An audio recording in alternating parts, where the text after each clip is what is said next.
Welcome to the Social Justice War Room, the podcast where we talk about social justice in fiction, reality, and everything in between. My guest today is an old friend from the webcomics community. He's also a member of the Army Reserves and an Iraq veteran. He does a semi-biographical webcomic about his time in the military with Bohica Blues. Please welcome Arik Grant. How are you doing? Oh, not too bad. How about yourself? Doing pretty well. This is going to be my last podcast for a while as I go back to full-time work, but you have the Ooh. honor of being the finale. Ah, shucks. Thank you. Yeah. So you've been doing a comic for quite a long time now, and you do a, a comic that seems like kind of a niche thing since you do it very specifically about experiences in the Army from the perspective of an armed forces member. How did you get into cartooning? I just kind of had a natural knack for it. When I was a kid, my parents got Mad Magazine for me, and that just opened up all kinds of things because it was such a it was a real variety show of comics because there's different comic styles, and there was usually like some sort of parody of a pop culture movie or TV show, and then there was just like little gags and stuff inserted into the magazine itself. So you know comics didn't have to be just one thing, and I preferred that over like a lot of the superhero comics, which I just never really got into. That's yeah. I grew up reading a lot of Mad magazines too, and it definitely did have a lot of appeal and a lot of variety. Would read like each magazine over and over, and your your comics deal with specifically being in the armed forces. And what, if you don't mind my saying, you originally had some difficulty determining what the social justice aspect was, but I thought it was pretty immediate because you're discussing the kind of day in and day out trials and tribulations of being an active duty soldier. And it's something that we usually consider in the very big picture with the most extremes of life and death, which is obviously a factor because a lot of your comics are about the Iraq War and how that turned out not great, Yeah. but I do think in your FAQ you say like the thing you want people to take away is just to put a human face on the people having to fight this war. Yeah. Yeah, definitely. I mean, I guess if I had to say, I'd say I kind of wanted to like deheroize the image of troops that sometimes kind of runs amok. You know, Military personnel, they're drawn from the ordinary population, and they're just regular folks. They're not heroes. Some may do heroic things, but they're not just intrinsically, like heroes or I don't want to say like Superman, but they're not just like these weird others, like I don't know, clone troopers grown in vats or something. Um, People join the military for all sorts of different reasons, and a lot of times you got folks from they're poorer. This might be the only way they have to go to college or something, and so you just got regular, just regular ordinary people in there just trying to do their thing. So yeah, kind of take away the weird hero aspect, which actually makes a lot of veterans kind of uncomfortable, to be honest with you. I can imagine because once you start treating someone like a hero, you treat them as an icon rather than a person who can potentially surprise or even disappoint you. Exactly. Yeah. Yeah, that's true. Yeah, it's a weird like it's kind of like it's a form of dehumanization, but like you're trying to give props instead of take away from someone.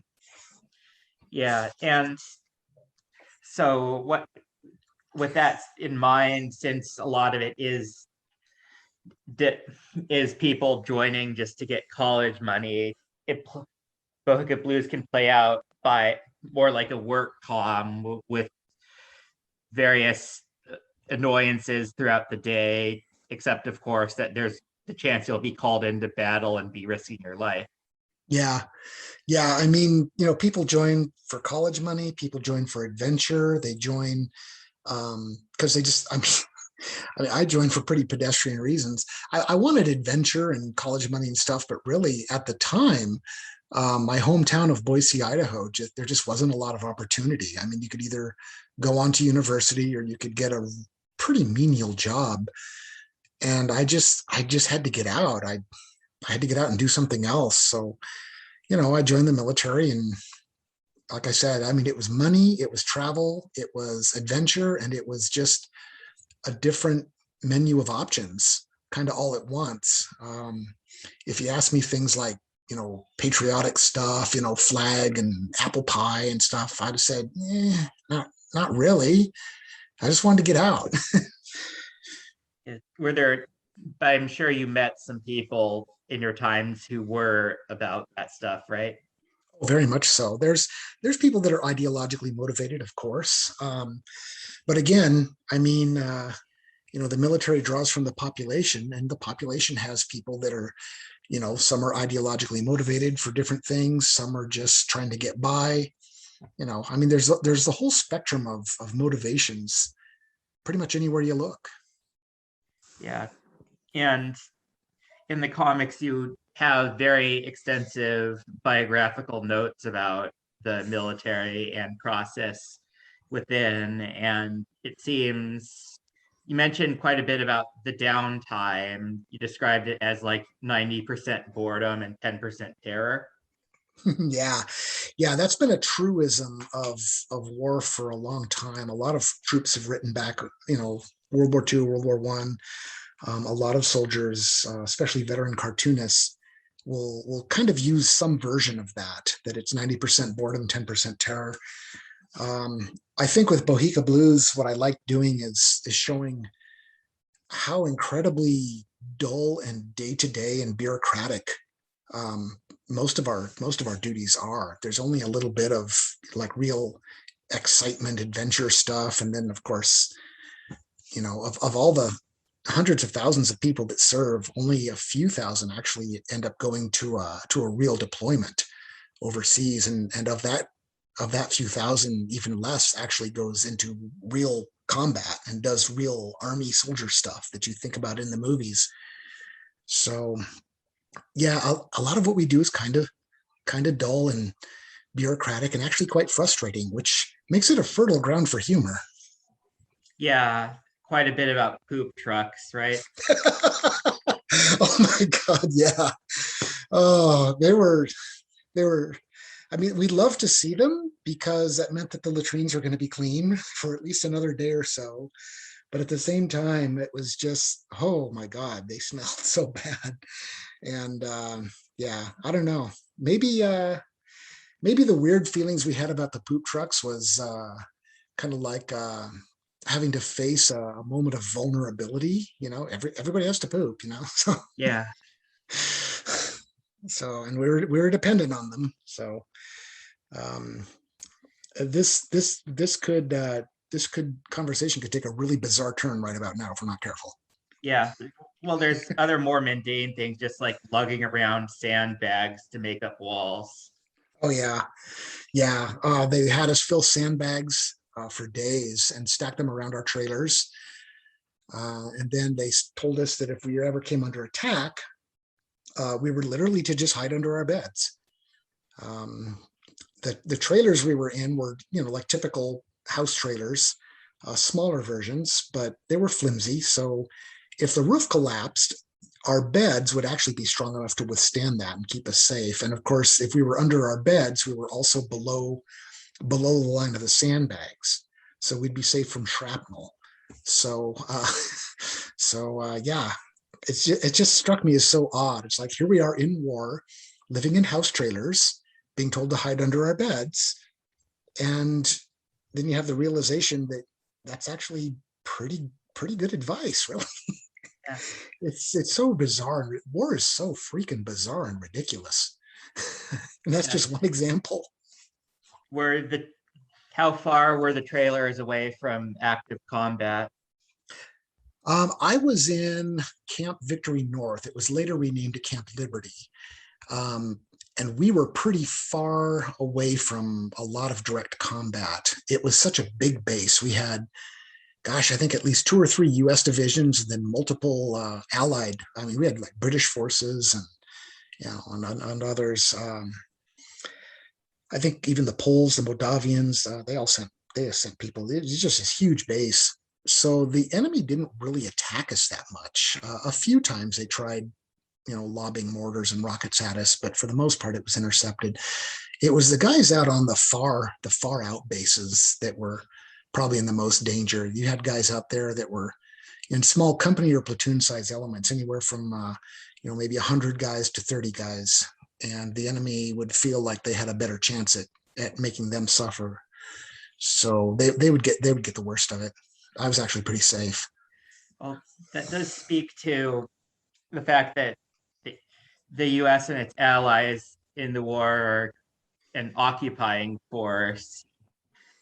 That even though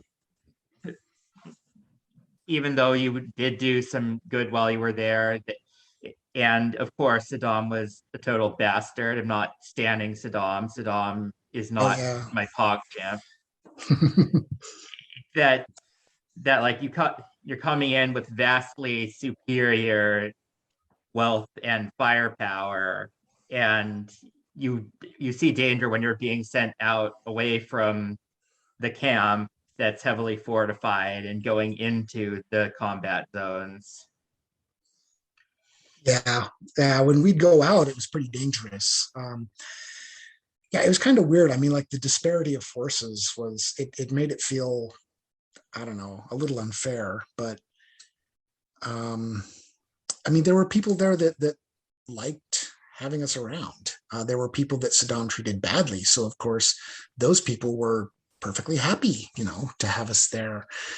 Um, it makes the whole thing so ethically weird, so much gray area and ambiguity and stuff. And again, that's not the kind of thing that you see in the movies or even in the newscasts. They like pretty simple, clear cut narratives. I have an Iraqi character, Hakim Al Mansouri, and you've read the comics, so he's kind of ambiguous. It's like he kind of gets along with the Americans, but he really wishes they'd go away.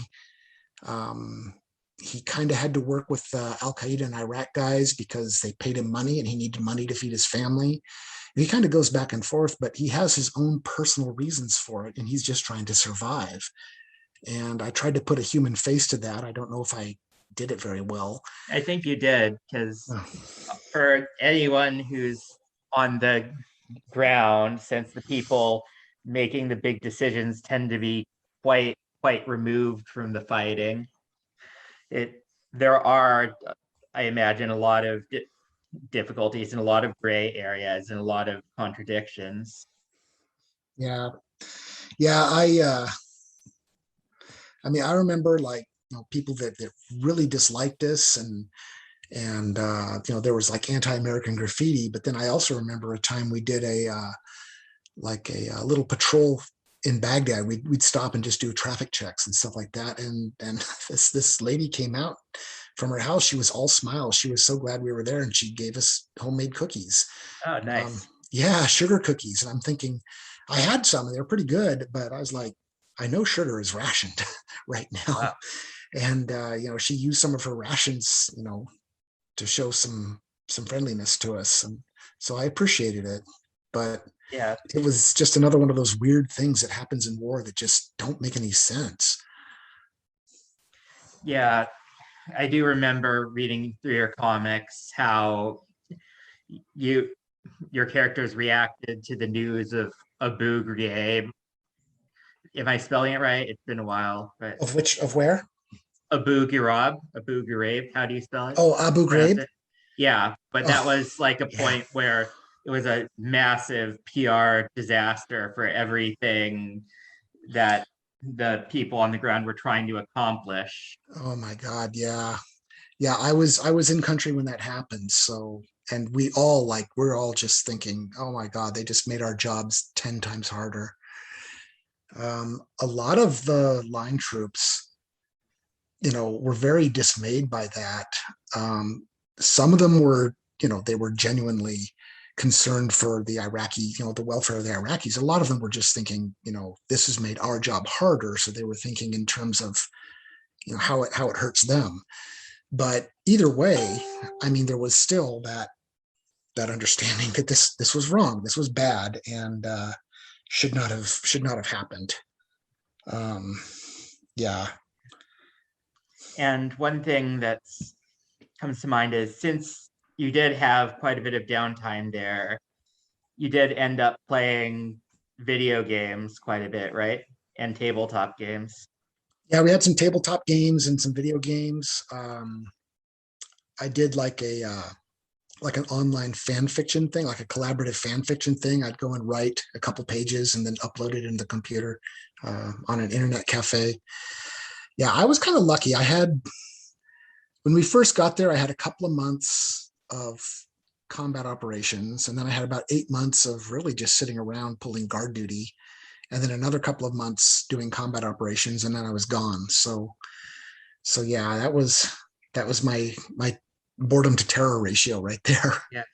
But on in terms of a very slight silver lining, around that time it would have been PS2 and original Xbox, which was like the last offline generation of consoles. Yeah, yeah, I think so. I never owned any of the systems myself. Some of the guys went out and bought them, and I just come over and join them. Mostly, I'd like to do the collaborative fiction stuff, which was, much less technically reliant. I could just type it up on my computer, save it on a thumb drive, and then load it up in the. I did a Star Wars fan fiction, as a matter of Nice. fact. And that would have been around the time of Attack of the Clones. Yeah, Attack of the Clones, and then I remember that the trailer for the release of Revenge of the Sith was coming out just as we were getting ready to cycle back home. So that gave me something to look forward to. Being a big Star Wars nerd myself, Yeah. Did it live up to the expectations? it did. I thought it did a pretty good closure. The I was one of those people that thought that the prequel trilogy was kind of ham-fisted. The writing wasn't that great. The dialogue wasn't that great. Um, I mean, you had like Liam Neeson in these shows. You know, um, you had some really big name actors who knew what they were doing. But this just goes to show you that even the best actors, if they have poor writing and poor directing, they can't save it. Natalie Portman. I mean, geez, Natalie Portman could have carried the movie by herself, but they gave her crappy lines and bad direction. So there's only so much she could do. Yeah, I noticed online there's a lot more warmth towards the prequels now, but it seems to be because people don't like the quote unquote woke Star Wars after Lucas left, and that Yeah, that's weird.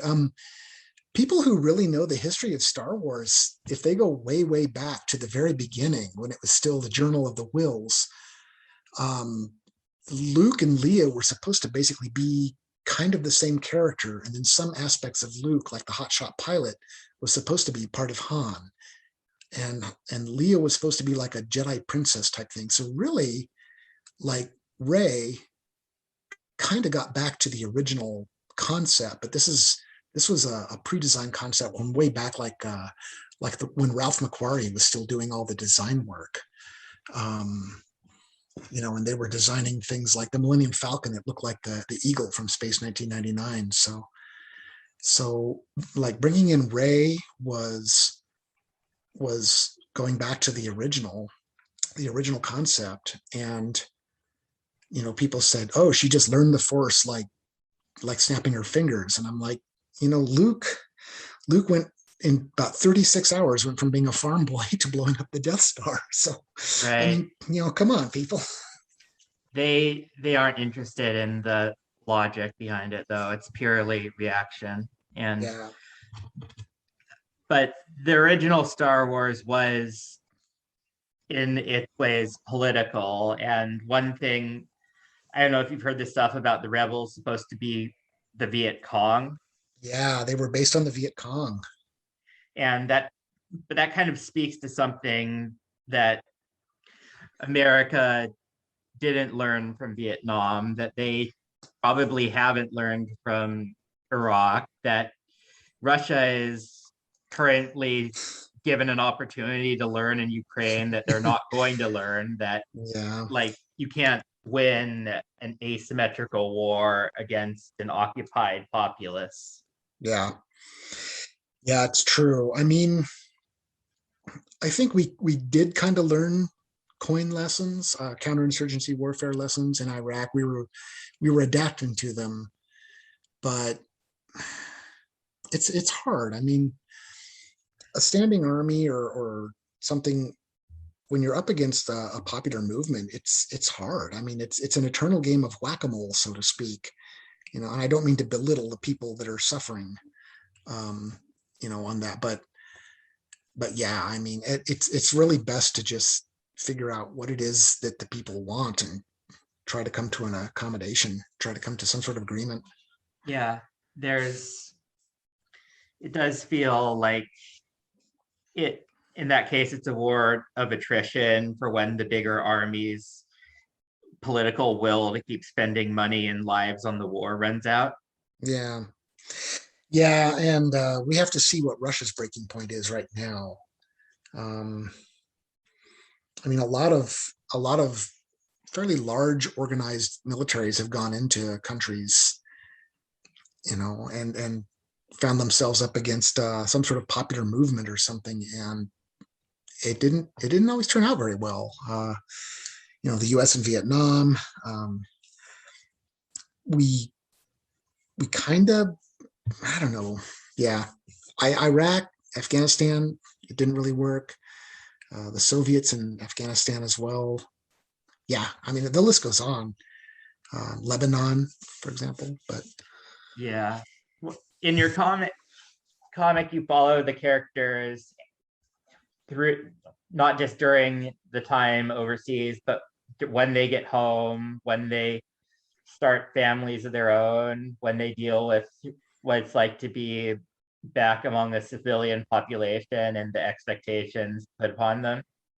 And I did like that, how just far reaching the scope of your comic goes, and how informative it is about the different steps and the bureaucracies at play. thanks. I'm glad you like that. I kind of want to show one of the biggest issues or hurdles a lot of people have coming home from the war, coming out of the military, is readjusting to civilian life. Uh, Expectations are different. A lot of things are just different. The pace of things is different. Priorities are different. And sometimes, a lot of guys, a lot of people, a lot of veterans have a hard time adjusting because it's just there's that disparity of comprehension. And I don't know, it makes it hard. It's I think that's one of the reasons why a lot of people tend to come out of the military and they feel, especially if they've been in combat, they feel very alienated. Yeah. Um, you Well, know, if we go by Hollywood treatments, that would usually manifest as like overt PTSD and flashbacks. But what you're describing sounds more complex and harder to isolate. yeah, you're absolutely right.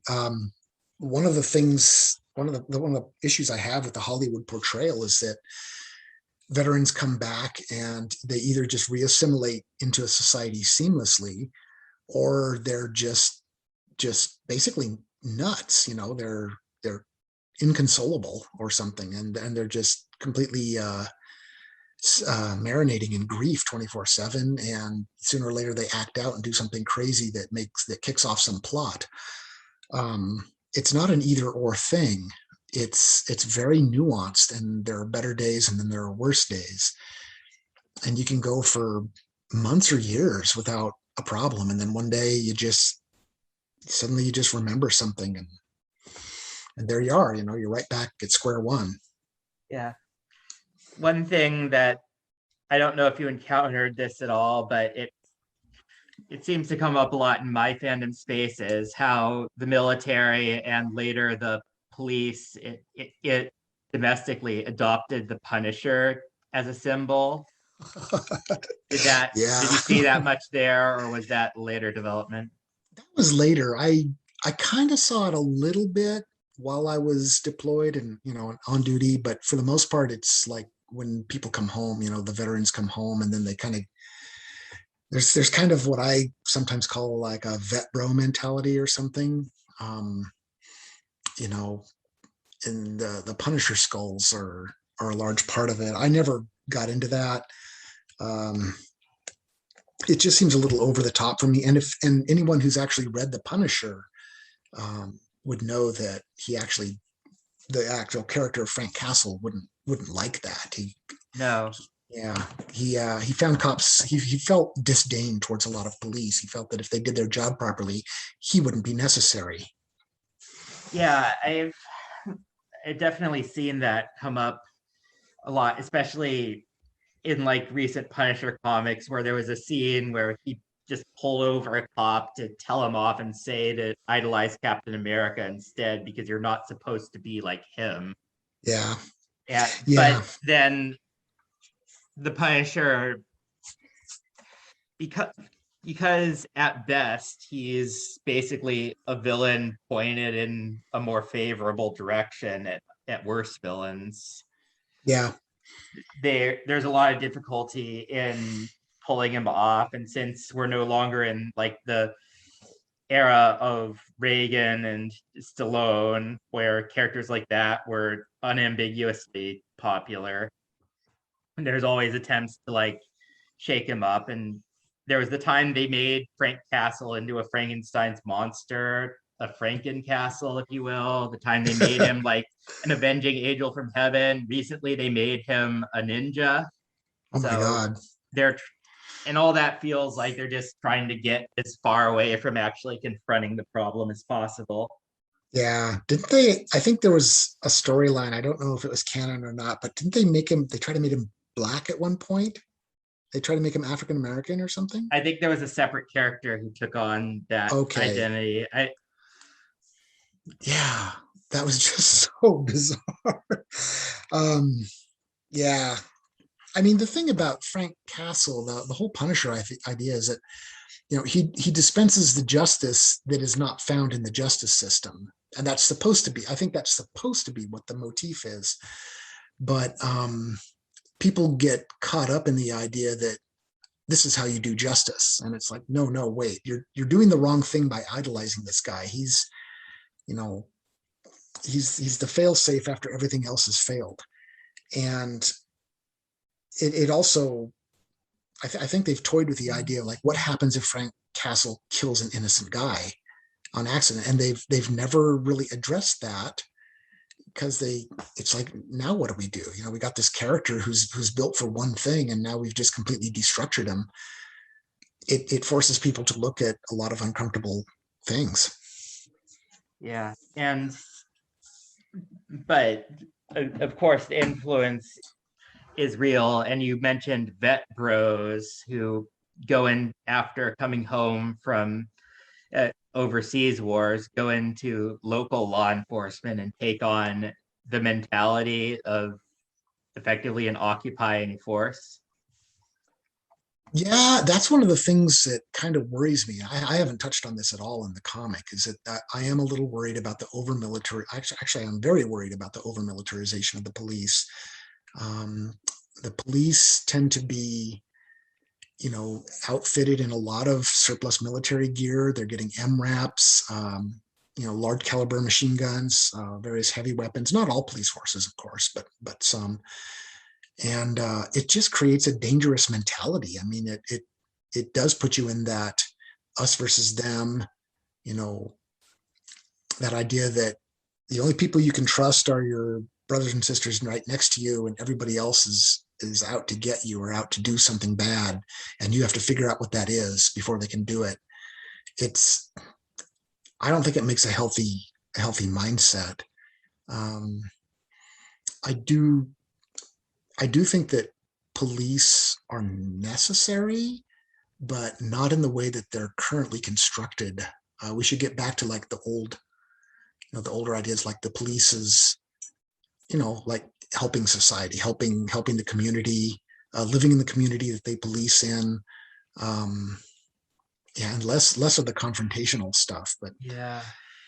I don't know. That's an old fashioned notion now. It seems. Well, a lot's changed since you started the comic, and while before it was like a few years behind, more recently you seem to be acknowledging some of the newer developments, like of course the pandemic. Yeah, yeah. A lot of Bohica Blues was about 10 years behind. I started the comic in 2013, and the Iraq War was started in 2003. So I just kind of picked up, and everything was 10 years behind. And once I finished the main comic, the main story, and I bought them home from Iraq, I tried to get things a little bit more topical, a little bit more on point. In fact, I've got 4 or 5 comics coming up very soon now that will be addressing Ukraine. Uh, So not directly, they're not going to go to Ukraine, but they're going to talk about it a bit. yeah.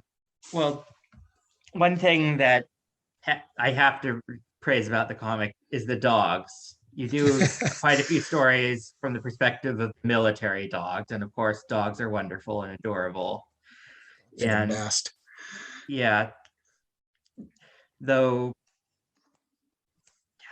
I gotta ask, just for my own sake, what about the cats of war? Like, did you see much in the way of cats on base or on the ground? It's a truism of the Middle East that there are stray cats pretty much everywhere, and there's a lot of mice. And so stray cats pretty much are just allowed to go stray and just eat all the mice they can get. So we saw a lot of cats. We saw stray cats. We saw, people would leave food out for cats and stuff, but it was more of that kind of hands-off symbiosis Uh, where people would put out food and stuff and just let the cats do what they want as long as they kept the mice population down. yeah, So I mean, there obviously there's not organized like cats for carrying out like bomb sniffing duties or something like that because they actually have more sensitive noses than dogs, but they don't they don't do the commands and stuff. They don't really, you know, dogs are willing to work for treats. yeah. Cats aren't willing to work for anyone. Yeah, they work for themselves, man. Yeah. So going forward, you mentioned touching on Ukraine in some of the scripts. What else do we have to see? Like I know you've mentioned that Bohica Blues will conclude at some point, but do you have anything planned after that in terms any projects? As a matter of fact, I'm working on a science fiction action adventure story that is it's not like Bohica Blues is pretty family friendly, really. I think you could put a kid down in front of Bohica Blues and they could read it without alarming the parents. Um, the science fiction action adventure story I'm planning is going to be a little bit more R-rated. It's going to be, you know, we've got some people who are veterans and they're dealing with it in angry ways. They're on a mission. There's a guy that he doesn't want to face the realities of his life. He drowns himself in prostitutes and alcohol. So, um, and then yeah, stuff like that. A little bit more mature themes. Um, Yeah, that's it. I definitely would want to see you do that. And I definitely think would like to see, since you do a lot of detail of like military equipment and military hardware it, in the comic, but usually as a prop for a gag. yeah, And recently I was reading a, a book by Hideo Kojima, the creator of Metal Gear Solid, where he was talking about how in Japan they have like this a reverence for like military hardware with and technology with all the Gundams and stuff, but they also, having lost a war where they were an imperial power, they've definitely been humbled to realize where that path can lead. But within America, within the States, do you see any examples of fiction that deals with that tension? In what regard do you mean? Like realizing that, yes, we are conditioned to love the military, and on some level, we're all just, we all see it as like boys with toys and how awesome big guns are, but knowing that there is, it's not really healthy as a way to perceive the world and engage with foreign policy. Gosh, I don't know. I don't know if that realization has really sunk in, because there's still, I mean, we have a all volunteer military, there's no conscription, and something like less than maybe 1% of the total population or 2% of the total population actually serves. So there's still this idea that military activity and war, these are all kind of abstracts for a lot of people, and there's still that, that sense that this is just a big grand adventure, a great game, if you will. Um, but then every now and again, I think we have the opportunity for a reality check, like right now with Ukraine. They're getting a lot of pretty intense stuff from Ukraine. And if you go on places like YouTube or probably TikTok or something, you might see stuff that would not make it on the evening news.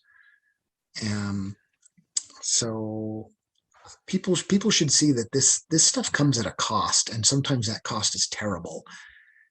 And it's good to remember that. Yeah, definitely. And also that, like, the benefits offered by the military in the States are some of the last social safety nets that are intact. So that's, and if it's tied to be joining the armed forces and being on reserve to go into combat, that's not really a safety net, is it? No, it's not really. Yeah, I've seen memes on online sometimes. People say, well, if you want free college, you should join the military. And I'm thinking to myself, this isn't exactly free. You're literally selling 3 or 4 years of your life. And if the circumstances come up wrong, you might not get those years back. Yeah. So Well, so yeah. thank you so much for coming on, Eric. You can check out his comic, Bohica Blues, in the links below. And thank you for providing a send off to this era of the podcast. I'll be back Absolutely. to do more episodes at some point, probably during my next furlough, whatever that may be. So All right. thanks again. I look forward to hearing more from you. So thank you very much. Good Thank you. question. Bye. Bye.